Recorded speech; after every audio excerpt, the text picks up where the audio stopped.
Hi again, Bill Fox from Las Cruces Public Schools TV, and today I am joined by our superintendent, Dr. Karen Trujillo, 27 years in education. Is that right, Karen? Yep. Hometown girl, went to Mayfield High School, taught at Las Cruces High School, and has been in the education business for the last almost 30 years. I wanted to talk to you today. First off, thank you for spending a little bit of time with me. I know you're very busy. No problem. Happy to be here. Um, Last night on January 5th at the school board meeting, there was discussion about a directive that came down from the New Mexico Public Education Department about equitable grading practices. There's a lot of confusion about what exactly those are and where this comes from. Can you give us a little bit of background on how this is all kind of bubbling to the surface now? So I think the most important thing to remember is when we were hit with COVID back on March 13th of last year. So we're about 2 months from that date at this point, which is hard to believe. We were thrown into this confusing situation of like, okay, do we have computers? Are kids going to have access to everything they need to be successful in school and all of the things, right? So at the beginning, or at that time, we really went to like a pass, fail, incomplete grading scale for the second semester. Gave students a choice of where that would go. And as we started the fall semester, it was like, no, we're going to go back to our regular practices and trying to make sure that students understood and that teachers understood that we're going to try and make it as normalized as possible. But then coming to realize that, it took some time to get access for computers and internet and get our students situated with what they needed. And that whole picture of equity just kept coming to the surface. And with the COVID, it really puts in light the differences between access for our students.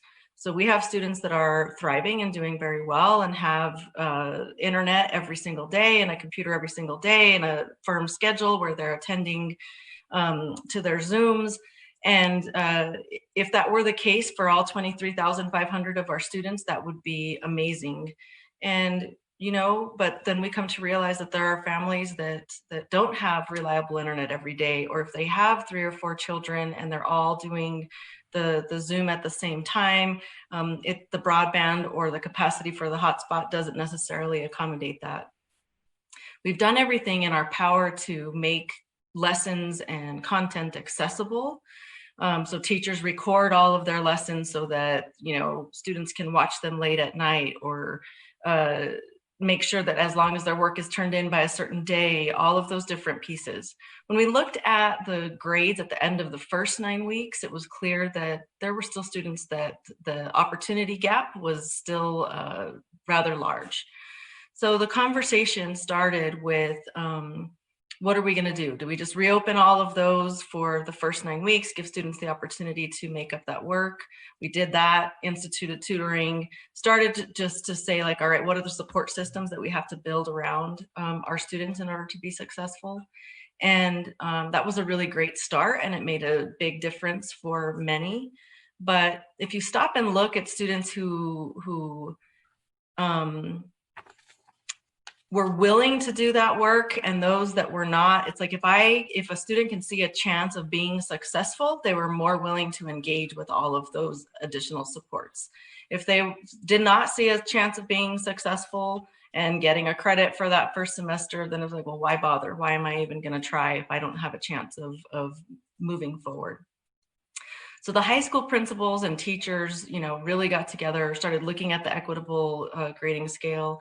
I think the issue started very much at Las Cruces High School. They spent a lot of time studying it. We started doing the same at the district level, and did not institute anything at the district level at the time. It was like, okay, let each school let's mitigate how we're going to support our students to get through that first semester. On December 1st, the PED, or the Public Education Department, sent out a memo that really encouraged districts to start really looking at that equitable grading scale. And so we started seriously studying it at the district level, understanding that for the spring we were going to have to do something more. And that really with 6 high schools, we have to do something across the board, not only for the high schools, but for the middle schools for a lot of different reasons. And so talking to other superintendents, not only in New Mexico, but across the country. Gadsden started doing this early in the fall. Other districts have adopted it kind of later in the fall semester. We could have just done it. We could have just said, nope, I'm the superintendent and this is what we're gonna do. And I thought, you know, that's not where we wanna go either. We really do need to get input from the school board, from teachers at all levels, and administrators, you know, principals, counselors, and even our students, talking with our student advisory group. So the plan and the rollout was, we provided the information for the school board before. Last night, I kind of talked a little bit about it, sent additional research and information for them to look at. Happy to post that on the website. Shared that with principals. So the conversation over the next 2 weeks is to really get that input from as many stakeholders as possible and have a decision for the spring semester by February 1st. Is that ideal? No, but the timing of everything really, you know, there wasn't enough time to, other than a mandate at the end of December, and we just didn't really want to go that route. I don't believe in when the opportunity arises and when we really do need to have that collaboration across the board, we need to provide that opportunity. So that's why we kind of have this 2 weeks to look at things. We're going to talk about it at the board retreat next Tuesday. I believe it's at 8:30 on the 12th. I've already sent a lot of information to the board. Again, like I said, principals are sharing with their teachers. And it's, the way I look at it, it's, you know, COVID is not a situation we're in we're in it every day now, but it's not something that anybody was prepared for, right? We're not in normal times. We're not like kids coming to class every single day and they can, you know, speak with the teacher and kind of make up the assignments and doing all of those different pieces, right? It's different. And as a result, like the State Department has given us grace with teachers saying, you know, is the in-classroom observation evaluation system really, does it apply like when you're teaching online? What kind of different things can we do to make it better for teachers? So they've made some accommodations for principals and for teachers. You know, formal observations look a little bit different. They're not doing summative evaluations. We're doing all of the different pieces, but it's not affecting, it's kind of like, you know, that grace, like I said, given for the situation that we're in. And really asking teachers to say, you know what, we don't know what's going on in these kids' lives. They're working, they're taking care of kids, families are struggling with lots of different things that they don't have control over and that we can't control. So it's really affording an opportunity for students who are trying. I mean, if a kid is not going to do anything, a 50 is an F, just like a 0 is an F. You know, if they're not doing anything, an F is an F is an F is an F, and they're not showing any growth, they're not showing content knowledge. So that doesn't change. Those students that, like I said, have all of the working technology and access and time, and they're still rocking out a 4.0, and that's not going to change. This is really for those students that are having trauma in their life, and they might check out for a week and just, you know, not get their A's and B's like they normally do, or C's and D's or whatever. But those students, I mean, you still have to work in order to take advantage of the opportunity of the balanced grading scale. So really, more than anything, I just encourage people to look at the research. We're looking at it only for the spring semester at this point. But we're also asking a group of teacher leaders to do a more in-depth study about equitable grading practices And that might be a conversation that we have moving forward.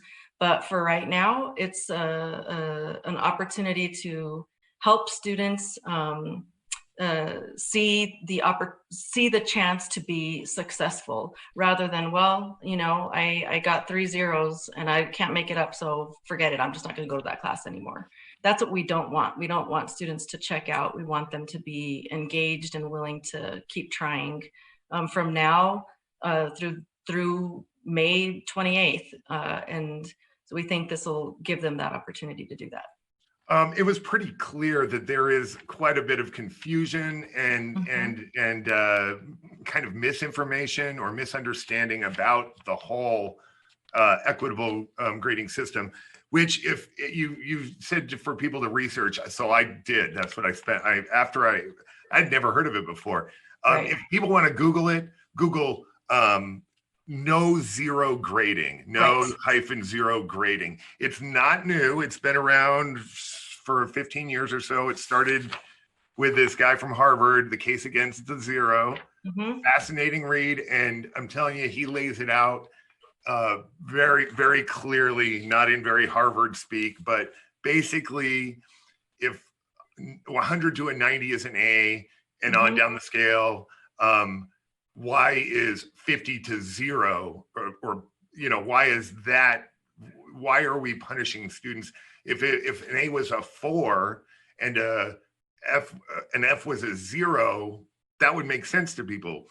But the way we do it now, if an A is a 4 and F is really a -6. So I know it sounds kind of esoteric and you're the math whiz, so you get it.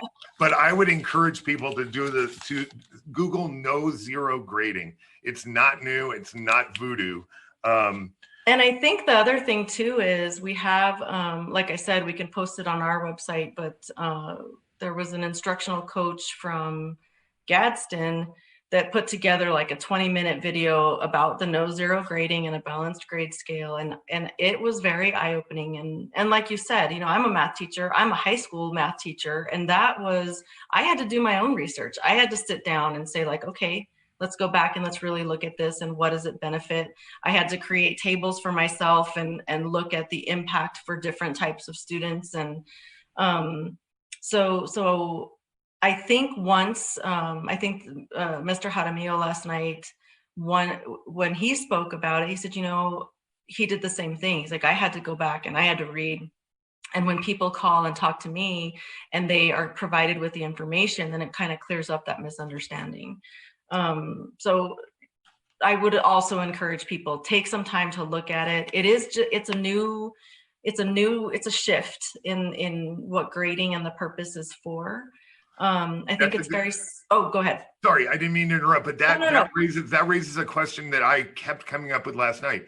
What you said this, what is grading for? Is grading an assessment and a tool for teachers to look for ways to improve, or is grading a reward or a punishment? Because and this came up in the public input last night, how do I punish a student that refuses to do the work? Well, a grade isn't really a punishment in my mind. So where, in your opinion, what is a grade? What's a grade for? That's a great question. And I think, again, that's a big part of when you're looking at the research piece.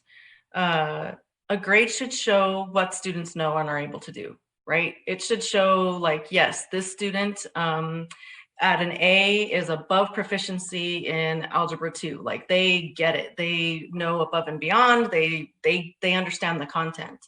A B, like they understand it. It's above proficiency. C is proficient. Like, yes, they're showing proficiency. A D is like their beginning step. They're getting there. And an F would just be like, yeah, they are not ready for algebra 2. They do not deserve to get credit for this. They need to repeat it. So you're looking at grading as showing the competency level of a student, not punishment for they didn't do those 3 assignments at the beginning of the semester, but then they got 100% on their final exam, and they're still going to fail the class and have to repeat it, right? So it's kind of like stopping to look at, are we grading for compliance or are we grading for competence?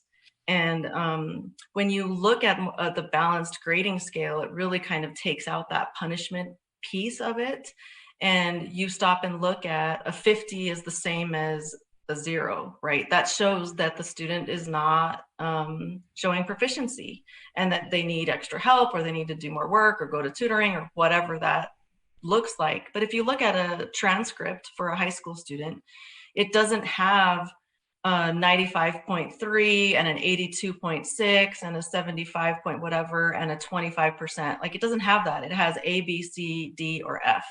So whether that F is a 20 or a 50 or a 57, and it's an F, and it shows that that student needs to repeat the content.